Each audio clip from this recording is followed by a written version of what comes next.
Adam alayhi salam, this incredible creature that Allah made, that He even commanded the angels because of His creation to make sajda, this incredible creation was given Jannah, the place that we eventually want to go back home. And this is important to know, because about Jannah, Allah describes believers as warithun. Ulaika humul warithun alladhina yarithun al-firdaus hum fiha khalidun. That people that will go back to heaven are actually gaining heaven or Jannah as inheritance. Inheritance means your ancestors owned it. That's what that means. And that was the home given to our father, Adam alayhi salam. And that's where humanity began, and which is why when we go back to Jannah, we're actually warithun. We're actually inheriting what was already meant for us. You know, there are some treasures, some monies in life that you have to earn by the work of your hand. And there are some that are yours because the family passed it down to you. You know, there's a property that was passed down, money that was passed down, a car that was passed down and it's yours, or jewelry that was passed down. Jannah is a bit of both. It is meant for us because it was given to our father, and we cannot get it without work. It's kind of both things at the same time. But in any case, Allah Azza wa Jal gave this amazing gift to Adam alayhi salam and used to speak to Adam alayhi salam directly. He gave him advice directly. He told him to eat freely, you know, and he told our mother and our father, both of them, that they can have whatever they want in this Jannah. You all know the story except for this one tree. You know, and when he gave all of this advice, one thing that I want your attention on is that Allah Azza wa Jal addressed Adam alayhi salam directly. Uskun anta wa zawjuka al-jannah. He talked to them directly. And you can imagine Jannah, what Allah Himself describes, is عند سدرة المنتهى. It's عندها جنة المأوى. Jannah is very high up. Like the earth is, this worldly life is called dunya. Dunya in Arabic comes from the word adna. It's the feminine form of low. And it actually means the lowest possible life you can have. You can only get higher from here. And the higher is actually Jannah. It's the highest. It's right under the arsh of Allah in one ayah and described in Surah Al-Najm. It's right in that proximity.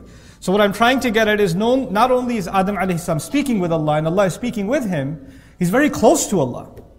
One of the great marvels of Jannah isn't just the trees and the food but actually the closeness to Allah Himself subhanahu wa ta'ala. That's a remarkable gift of Jannah. And yet Adam alayhi salam made a fatal mistake. The waswasa of shaitan was successful. His whisper was successful. And the mistake took place. And a lot of people misunderstand and think that as a result, Adam alayhi salam was punished. And the punishment was that he will be sent all the way down to this planet, Earth. That's how life here began for human beings. Adam alayhi salam was sent here as a punishment. When you study the surah and the Quran carefully, you discover that actually Adam alayhi salam was not sent here as a punishment. That's actually a common Christian view. That, you know, this life is a curse and man is paying for the original sin and all of that. We actually believe كُلُّ مَوْلُودٍ يُولَدُ عَلَى الْفِطْرَةِ. Every human being is born on a predisposed goodness. And as a matter of fact, even describing this earth within the context of the story of Adam, Allah Azza wa Jalla says about this life on this earth, He says, وَجَعَلْنَا لَكُمْ فِيهَا مَعَايِشْ قَلِيلًا مَا تَشْكُرُونَ. He put a lot of things here for you to make sure you can live really well. You're so little that you're grateful. Like, Allah didn't describe this earth as a punishment. He described this earth as something marvelous and beautiful. As a matter of fact, the more you study Quran, the more you appreciate the creation around you. He'll describe the beauty with which He, made a camel, or the mountain, or the sky, or the tree, or the food that you eat, or even the wrappings of the food. وَالنَّخْلُ ذَاتُ الْأَكْمَامِ. In other words, Allah did not make this world ugly. He made this world beautiful. And He made this world a means of sustenance for us so that we could become grateful. In many places in the Quran, you'll learn that a lot of the gifts of this world, one of their purposes is to remind you, if this is so beautiful, I imagine what the original home was like. Like, it's supposed to remind you of the original, meaning Jannah. It's a preview. Even though Jannah is beyond our imagination, but there are some things in common, isn't it? Allah will talk about trees in Jannah. How would you and I know what a tree is if Allah didn't give us trees in this earth? He'll talk about rivers, He'll talk about milk, He'll talk about honey, He'll talk about, the flesh of birds. He'll talk about these things. You would never appreciate those things if you didn't have some taste of it here. So it's because He made this Jannah, this world, He made it in a sense a preview of what is coming next. But regardless, let me get back to my point. The point is, Adam alayhi salam used to be very close to Allah. And now, as a result of that slip up, Allah is sending him down to the earth. Again, you and I know it's not a punishment. But it feels like it. Because you just left Jannah and you've been brought down here. And Jannah is Jannatul Khuld. You don't get old, you don't get sick, you have nothing to fear, you have no sadness. When you come down here, لَقَدْ خَلَقْنَا الْإِنسَانَ فِي كَبَدٍ. Human beings are going to be, drowning in toil, in labor. They're going to be hungry, they're going to be sick, they're going to get weak, they're going to have to work. They can't just be fed without any problem. This world is just full of problems. That's what it comes with. As beautiful as it is, it's not easy. Every one of us has struggles in life. And so Allah Azza wa Jal put us on this earth.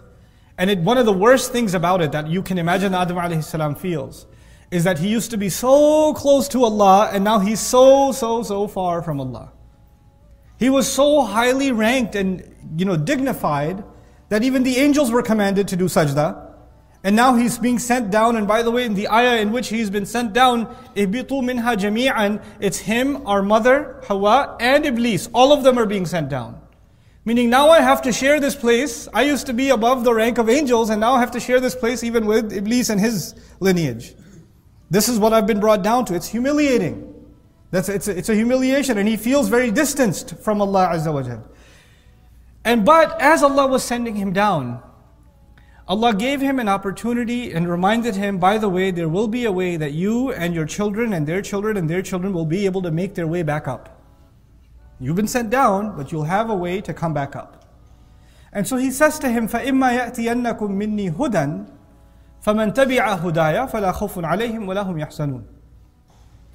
Come down from here, meaning descend from heaven, come down on this earth, on this planet. But he says, if and when guidance comes to you, any guidance comes to you from me, and that means the plural, not just Adam, to guidance to Adam, but to his children.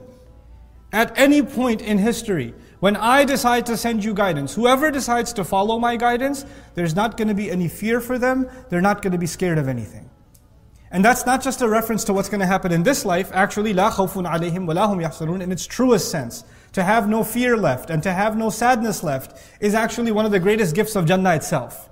It is as though Allah is telling him, follow this guidance and watch, you can come and get upgraded once again. You can elevate once back again to the original home. That was the promise made to Adam alayhi salam. Fine. History goes through, centuries pass, millennia pass, prophets after prophets after prophets, each one of them fulfilling little by little the promise that was made to Adam. Guidance will come. If you follow it, then there's not going to be any fear or sadness for those who follow it. That promise kept getting fulfilled. And just some of those prophets Allah mentions in the Quran. وَمِنْهُمْ مَنْ لَمْ نَقْصُصْ عَلَيْكَ نَقْصُصُمْ عَلَيْكَ. There are among them who we didn't even tell you about. There are so many more prophets that we don't even know about. So this promise of Allah of guidance coming kept being fulfilled until that the promise reaches its climax. The last time that promise was fulfilled was when Allah decided to send His final message to all of us, to His final messenger, because there's no more messengers coming, and that is Muhammadur Rasulullah sallallahu alaihi wasallam, and that is the Quran. One of the things about the Quran, it's really beautiful. The Prophet himself would describe it as وَهُوَ حَبْلُ اللَّهِ الْمَتِينَ مِنَ السَّمَاءِ إِلَى الْأَرْضِ.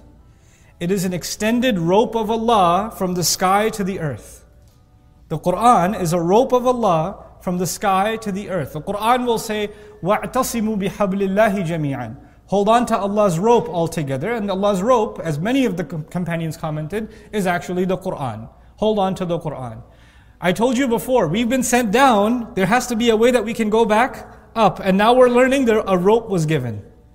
And this rope, لَا انْفِصَامَ لَهَا. It cannot crack like a chain, that link would be broken. It will not snap. It will remain.